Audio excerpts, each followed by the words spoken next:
दोस्तों नमस्कार। तो आज मेरे पास एक 12 केजी का वॉशिंग मशीन का बोर्ड आया हुआ है। 12 केजी का, 12 केजी का। तो इसका पावर सप्लाई ख़राब था, ऑन नहीं हो रहा था, तो इसको बना चुका हूँ। तो ये वायरिंग के साथ आया है। ये टेक्नीशियन दोस्त ने वायरिंग के साथ लेके आया है इसको। तो सोचा कि थोड़ा वायरिंग के बारे में बता दूँ। तो इसका वायरिंग इस प्रकार से है। तो थोड़ा सा दिखा देता हूँ वायरिंग किस तरह से है। तो ये हो गया मेन इनपुट लाइन।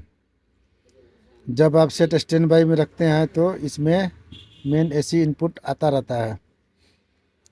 और ये रिले है, ये main power on off relay है। जब ऑन कीजिएगा तो ये रिले ऑन होके हर जगह कॉमन सप्लाई जाता है। इसके बाद ये दो रिले है यहाँ पर। ये दो रिले में ये जो लाल वाला तार देख रहे हैं, ये हीटर में जाता है। एक ड्रायर के हीटर में और एक वाटर हीटर में। तो ये दो हीटर का हो गया। और इसमें ये ब्लू वाला सप्लाई ये घूम के आया हुआ है, तो वायरिंग से ही घूम के आया हुआ है। इसको सिर्फ स्विच का काम करता है ये रिले। ये कॉमन हर जगह गया हुआ होता है। उसके बाद ये सॉकेट हो गया। ये सॉकेट में ये जैक लगा हुआ है, ये ऊपर से वायरिंग से आया हुआ जैक। तो ये हो गया डोर स्विच का। डोर स्विच का सप्लाई लाइन हो गया वो, जो यहाँ डोर स्विच में आ रहा है, देख रहे होंगे। ये डोर स्विच को सप्लाई देने का काम करता है। सर्किट से डोर स्विच के लिए सप्लाई भेजता है। और इधर का ये दोनों तो स्विच हो गया। ऑन होने के बाद ये दोनों स्विचिंग होता है, ये दो तार। तो ये हो गया डोर स्विच का।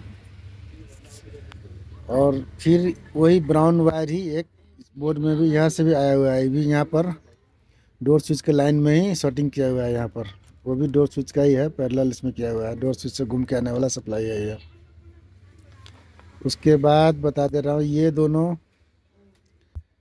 दोनों ड्रेन पंप का हो गया। ये स्लेट कलर और वायलेट कलर, ये दोनों ड्रेन पंप का हो गया। ये ड्रेन पंप के लिए जाता है यहाँ से। उसके बाद उस साइड का ये चार हो गया। ये चार तार हो गया इनलेट वाल का, जो वाटर इनलेट लाइन में जाता है। ये ब्लू वाइट रेड येलो, ये ये चार तार ये वाटर इनलेट के लिए हो गया। ये यहाँ भी इसी तरह से कलर दिया हुआ है। ये चार इनलेट वाला लगता है इसमें, ये 12 केजी वाला वॉशिंग मशीन में। उसके बाद ये हो गया आपका आगे के बोर्ड में, फ्रंट बोर्ड में जाता है। ये मेन बोर्ड में, ये डिस्प्ले बोर्ड में जाता है ये कनेक्शन। ये डिस्प्ले बोर्ड के लिए हो गया ये।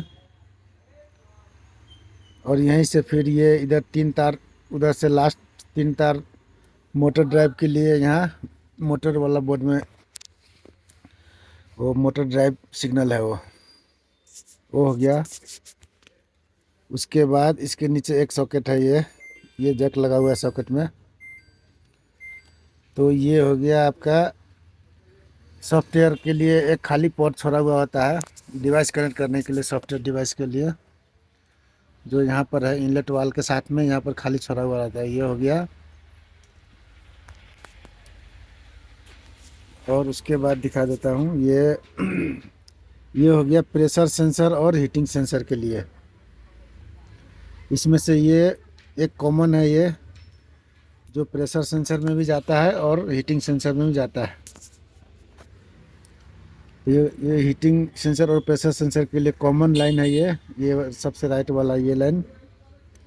इसके बाद इसके साथ में ये वाइट वाला हो गया। ये वाइट वाला ड्रायर के हीटिंग सेंसर का है, वाइट वाला जो ड्रायर में लगता है हीटिंग सेंसर।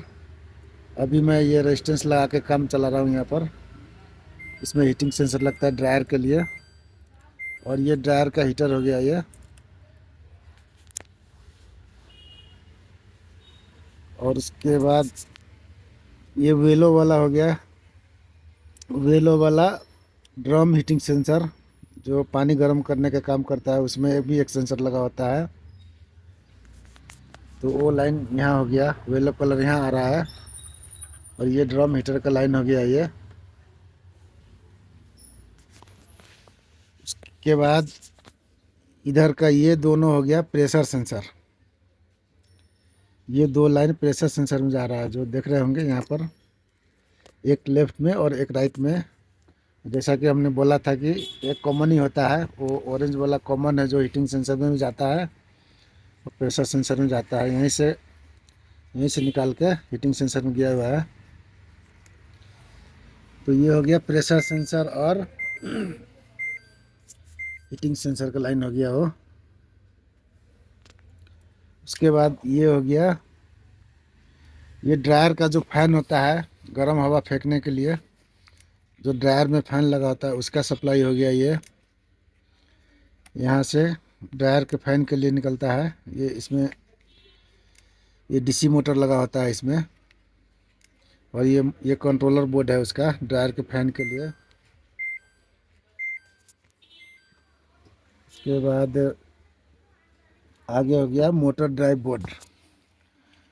ये हीटसिंक के नीचे ये आईपीएम ऐसी लगा होता है जो मोटर को चलाने का काम करता है। तो इसमें कनेक्शन इस प्रकार से है। ये हो गया आपको मेन इनपुट एसी।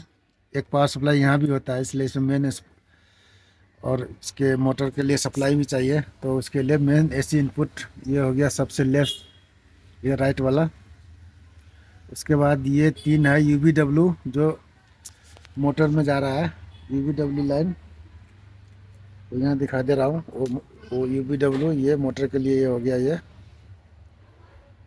और उसके साथ में ये हॉल सेंसर का भी लगा हुआ है ये 4 पिन का, जो यूवीडब्ल्यू के बगल में ही है ये। देख रही ये हो गया, ये हॉल सेंसर का लाइन हो गया ये यहाँ से। और ये हो गया सिग्नल लाइन, जो मेन बोर्ड से मोटर ड्राइव के लिए सिग्नल आता है, वो सिग्नल का लाइन हो गया। सिग्नल बोलिए या डाटा बोलिए एक ही है, वो सिग्नल वो लाइन हो गया। तो इसी प्रकार से इसका वायरिंग है। ये वायरिंग के साथ आया था, इसलिए हम सोचे कि एक वीडियो बना दूँ। और ये मेन एसी इनपुट हो गया ये ईएमआई फिल्टर बोलते हैं इसको। इधर का ये 2 पिन जिसमें मैं जोड़ रखा हूँ लाइन, ये हो गया, ये ईएमआई फिल्टर हो गया ये। और इधर का वायरिंग ये 4 तार यहाँ 2 कॉमन, इधर का ये 2 कॉमन और ये 2 ड्रेन का, 2 ड्रेन का है ये, 2 आउटपुट। जो अभी यहाँ ड्रेन के लिए यहाँ से हम दिखाए थे, ये 2 हो गया ड्रेन का। ये तार काट के लाए हुए हैं वो टेक्नीशियन दोस्त ने। तो वो होगा कनेक्शन। तो यही है, इसमें कोई ख़ास कनेक्शन नहीं है। अब जैसा कहीं बोला था, ये ड्रायर का फैन होता है उसका हो गया, जो यहाँ से 3 कनेक्शन यहाँ से निकल के और ड्रायर के फैन का ये हो गया, इसमें जा रहा है। तो यही है कनेक्शन सैमसंग 12 kg ड्रायर वाला वॉशिंग मशीन का। तो धन्यवाद दोस्तों वीडियो देखने के लिए। वीडियो पसंद आए, अच्छा लगे तो लाइक सब्सक्राइब कीजिए। इसी तरह का इलेक्ट्रॉनिक संबंधी वीडियो मैं लाता रहता हूँ। तो थैंक यू।